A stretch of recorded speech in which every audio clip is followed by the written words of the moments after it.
This week we're in the kitchen, Dad's asleep on the couch. We're going to make bagels, but not just any bagels. We are going to make rainbow, rainbow, glass, rainbow bagels. It's rainbow. That's a dab.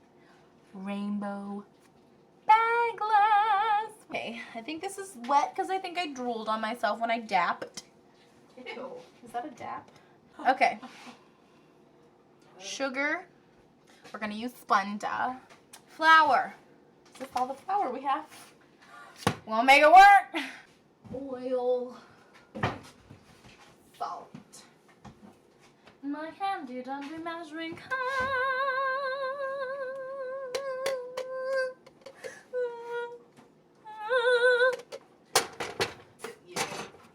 Bowl. Can the prep time be 30 minutes? The cook time be 20 minutes, but it's ready in 3 hours and 20 minutes. Why is there so much math? For dries and solids, this side. Okay, and we need 4. Thank you, Pampered Chef, for making this so user-friendly. Ow. Spoke to 4.5 cups of flour. Whole thing is 2 cups. So 2 plus 2 is 4. This vlog is really helping me with my math. Oh! It's snowing. Okay, that's 4 cups and then 1/2 cup. How much sugar? 3 tablespoons of white sugar. Oh, sugar. Oh, sugar. How much sugar? Sugar, sugar. I got you, sugar. I need a Splenda daddy. It's like a sugar daddy, except they're cheap. 1 tablespoon. 2. Those are not level. Vegetable oil. 2 tablespoons of vegetable oil. 1 tablespoon of instant yeast. That is... Do you think it's called unleavened bread that we eat with communion? Because yeast rises. And as the body of Christ, we should rise. We are the yeast in the communion bread. We have to do. We need a mixer. The last time I needed a mixer, it just didn't go very well. Now I've heard that if it's sticky, you can just keep adding flour. Is that the general consensus here in the kitchen is? Yes, it is, because I am the general consensus. So I've just been doing this for a really long time, and I got some flour in it, and it's a big ball of that dough. But this is actually how the first pizza dough roller was invented. It was actually it started in the jail when they couldn't afford workout equipment, so they just gave them dough and then they said knead it. So you're just gonna lunge it and go in for it, and you really need to feel it in the obliques. I feel it right now. That's gonna fall on the floor. I need, N-E-E-D-U, to knead, K-N-E-A-D. Can you knead it? I really need to knead. I need you to knead. Actually, people think that song is really like about relationships and stuff, but it's actually written from the point of view of dough. If you don't knead dough, it just builds up and gets really, the gluten doesn't really set in, so you need to knead it. So the writer of the song was actually a baker. It wasn't Buck Cherry or whoever wrote that song. It was actually a baker, and they felt really bad for their dough, so they wrote it from the point of view, and that's where the phrase "I need you to need me" comes from. My arms really hurt. This is really Tag good. me in, coach. Alright. Oh, thanks. That was the tag. So now what we're going to do is lightly oil a bowl and place this dinosaur egg inside of it. And we're going to let it rise for 2 hours, and we're going to go to Old Navy to pass the time. Best way to pass time. And then probably eat food, which is another great time of passing.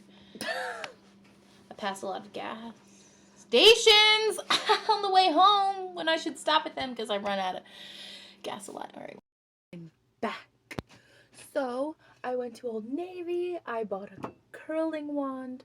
Woohoo! And I'm ready to get to work. It has risen. Truly. Like Jesus on Easter. Now what we're going to do is lay down some flour on this pan. I'm just going to get some flour. And honestly, like, I've never done this before, and I don't even know what I'm doing. Alright, so now what you're going to do is take balls of flour. Depending on how many bagels you want to make, you can make big balls, little balls. I can't take this serious. This video is going to be a true test of our maturity level. Or you're just going to count how many times I say balls.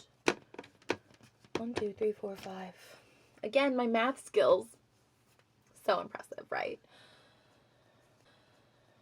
And then, what's wrong with me? I think I inhaled the flour.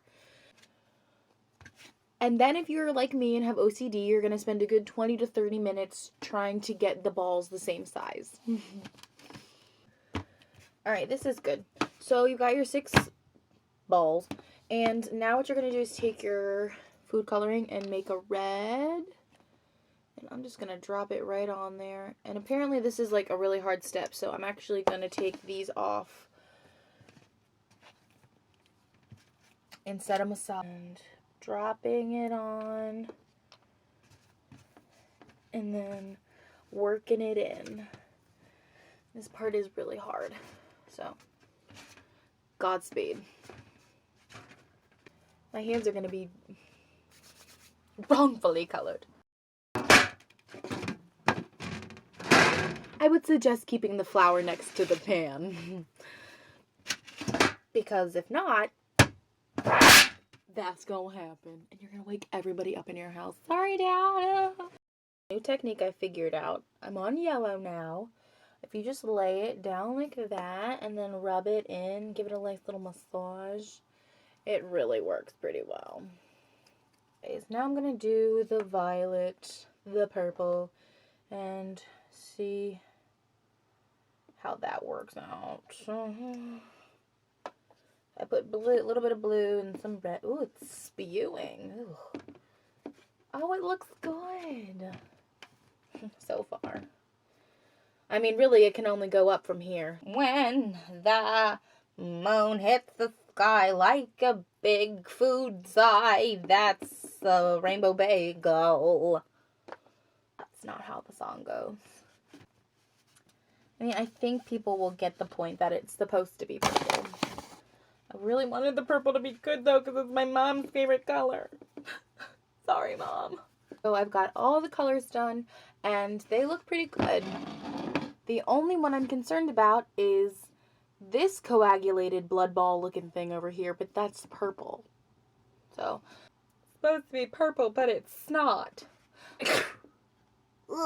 I'm all together. So red, orange, yellow, green, blue, coagulated blood. So after you have them, you're going to stack them just like that. And twist them together. All that hard work of separating out the window. You have this long rope of wasted time. And you're gonna just put them together like a bagel. Like that. And again, your OCD is gonna kick in if you're lucky. And you're gonna have to reorganize them like 1,400 times. And you're gonna let them rise for 10 minutes. And make sure you cover up your other dough. And while you're letting it rise, you can get the next step ready, which is boiling water. And then after it comes to a boil, stick these puppies in for 30 seconds. Let them rise for 10 minutes. Get the water boiling and try to wash off these hands. And then after you let them boil, you have to put them in the oven for 15 minutes. at 4:50. So I'll be back in about 15 minutes, and hopefully I'll have some really awesome bagels and clean hands. Guys, these bagels are awesome. Oh my gosh, they're so rad. Like, I'm seriously sorry if this wasn't as funny as normally or as shambolic as normally, but honestly, I'm very impressed with my progress. I'm very impressed with this recipe and the fact that I did it, and by golly, look at these bagels. I made something homemade from scratch. This is incredible. It actually tastes good. I'm not even weirded out by the fact that this bagel's not brown. Khaki. What color's a bagel? Tan? Hands down, this is the coolest thing I've ever made. Like, the next thing that is gonna top this is a child. Like, I have to make a child now. Not right now. Good God, not right. These are so cool, and I'm so excited. And I feel that I will look at my child that I make in the future with as much love as I am looking at this bagel with. And they're rainbow. What? I'm sorry, what? I can't stop eating these. Why are carbs so good? I'm really proud of myself. So leave me some suggestions. What do you guys want to see now? Now that I'm obviously a baking master and I can do everything. This is probably how, like, Bach felt when he made a really great composition. Bach bagels. That's what we're going to call these puppies. Bach bagels. Leave me comments. Tell me what you want. Let's do a Q&A. Let's do a Q&A and see all the crazy things I have to say. That'll be the theme song. Alright, guys. Well, I'll see you next Monday.